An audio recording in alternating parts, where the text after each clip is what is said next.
Bismillahirrahmanirrahim. Assalamualaikum warahmatullahi wabarakatuh. Alhamdulillahirabbil alamin. Wassalatu wassalamu ala asyrafil anbiya'i wal mursalin wa ala alihi wa ashabihi ajma'in. Asyhadu an la ilaha illallah wahdahu la syarika lah wa asyhadu anna Muhammadan abduhu wa rasuluh, amma ba'du. Alhamdulillah, kita bersyukur pada Allah Subhanahu wa taala atas segala nikmat sehingga kita masih bisa beribadah kepadanya. Kemudian salawat beserta salam semoga selalu tercurahkan untuk junjungan kita Nabi Muhammad sallallahu alaihi wasallam. Allahumma shalli wa sallim wa barik ala Muhammadin wa ala alihi wa ashabihi ajma'in wa man tabi'ahum bi ihsan ila yaumiddin. Kaum muslimin, kaum muslimat, jamaah salat zuhur yang dirahmati Allah Subhanahu wa taala. Di dalam sebuah hadis dari Abu Hurairah radhiyallahu anhu, beliau berkata bahwa Rasulullah sallallahu alaihi wasallam bersabda, "Idza duyyat al-amanah fantaziris sa'ah." Apabila amanah telah disia-siakan, maka tunggulah kehancurannya. Kemudian Abu Hurairah bertanya, "Menyia-nyiakan amanah itu bagaimana, wahai Rasulullah sallallahu alaihi wasallam?" Rasulullah sallallahu alaihi wasallam kemudian bersabda, "Idza usnida al-amru ila ghairi ahlihi fantaziris sa'ah." Apabila suatu perkara, apabila suatu urusan diserahkan kepada yang bukan ahlinya, maka tunggulah kehancurannya. Rawahu Bukhari. Hadis riwayat Bukhari nomor 6496. Kaum muslimin, kaum muslimat, hadis yang mulia ini memberikan kepada kita peringatan yang sangat keras bahwa amanah atau tanggung jawab tidak boleh diberikan kepada orang yang tidak kompeten, kepada orang yang tidak ahlinya. Jemaah yang dimuliakan Allah Subhanahu wa taala, ada beberapa pelajaran yang juga penting yang bisa kita ambil dari hadis yang mulia ini. Apa itu? Poin yang pertama, yakni amanah adalah tanggung jawab yang sangat besar. Jabatan, kepemimpinan, ataupun tugas dalam bentuk apapun adalah amanah dari Allah Subhanahu wa taala. Tidak boleh diberikan hanya karena faktor kedekatan, hanya karena kepentingan dunia, atau hanya karena hawa nafsu belaka. Tetapi harus sesuai dengan keahlian, kemampuan seseorang.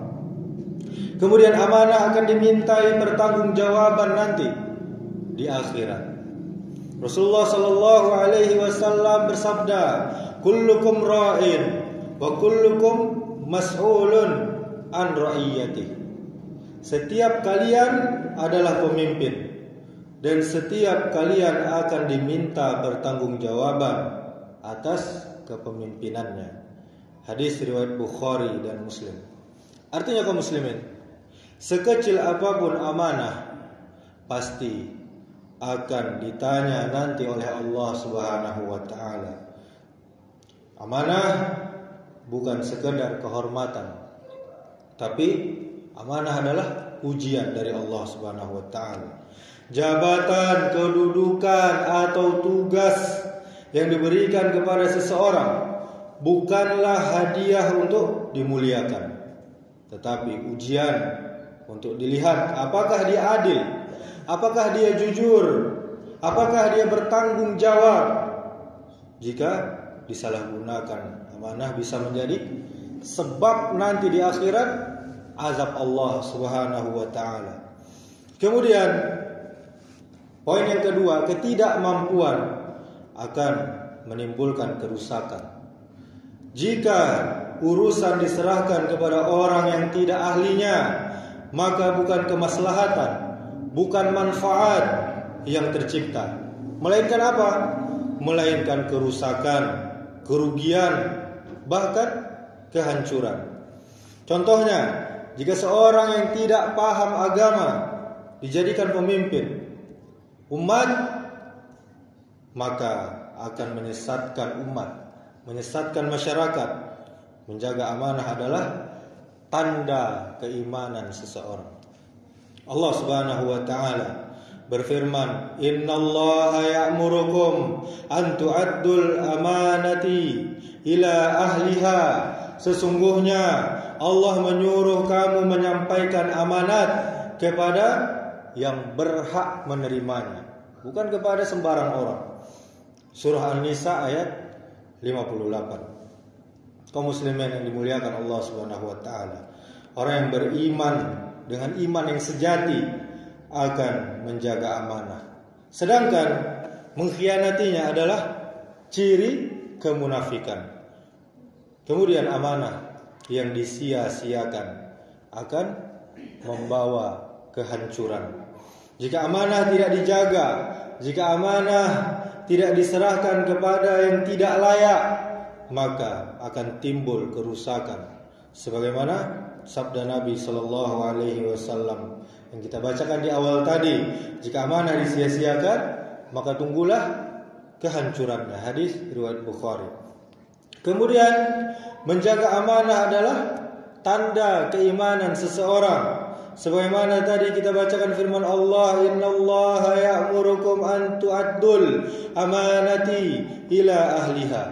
Sesungguhnya Allah menyuruh kamu menyampaikan amanat kepada yang berhak menerimanya. Surah An-Nisa ayat 58. Orang yang beriman dengan iman yang sejati akan menjaga amanah, dan tidak menjaga amanah adalah ciri kemunafikan.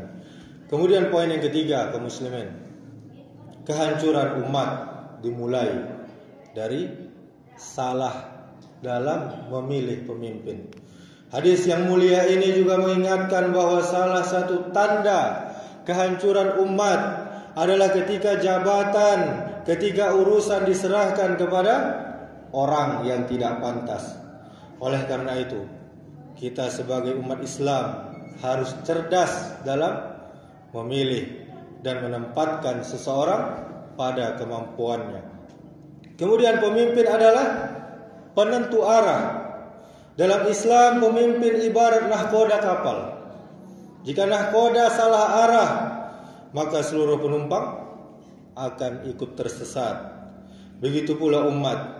Jika dipimpin orang yang tidak amanah, orang yang tidak berilmu, maka seluruh kebijakan akan membawa pada kerusakan. Kemudian pemimpin adalah cerminan dari umat. Ulama mengatakan, sebagaimana keadaan rakyat, demikianlah pemimpin yang Allah berikan. Bila umat, bila masyarakat jauh dari agama, maka mereka sering memilih pemimpin yang juga tidak peduli agama. Yang penting bayar akan dipilih. Itulah cerminan masyarakat kita.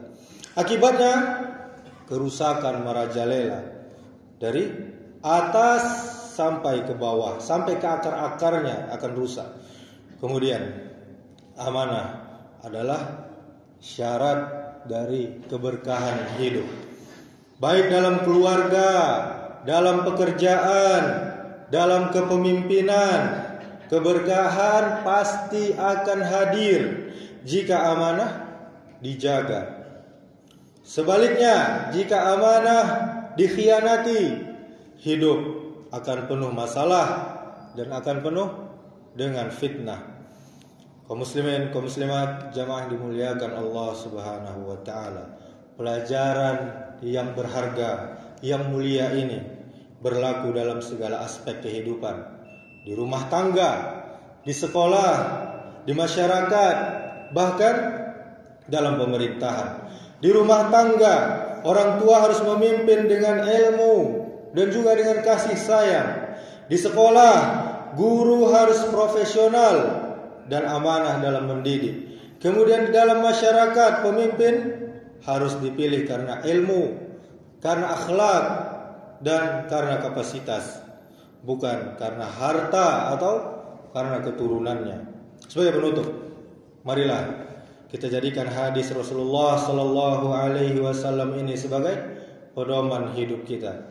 Jangan sampai kita menyerahkan urusan kepada yang tidak berhak, karena akibatnya adalah kehancuran. Semoga Allah menjadikan kita hambanya yang amanah dan selalu menempatkan orang yang tepat pada posisi yang tepat. Subhanakallahumma wa bihamdika asyhadu an la ilaha illa anta astaghfiruka wa atubu ilaik. Wassalamualaikum warahmatullahi wabarakatuh.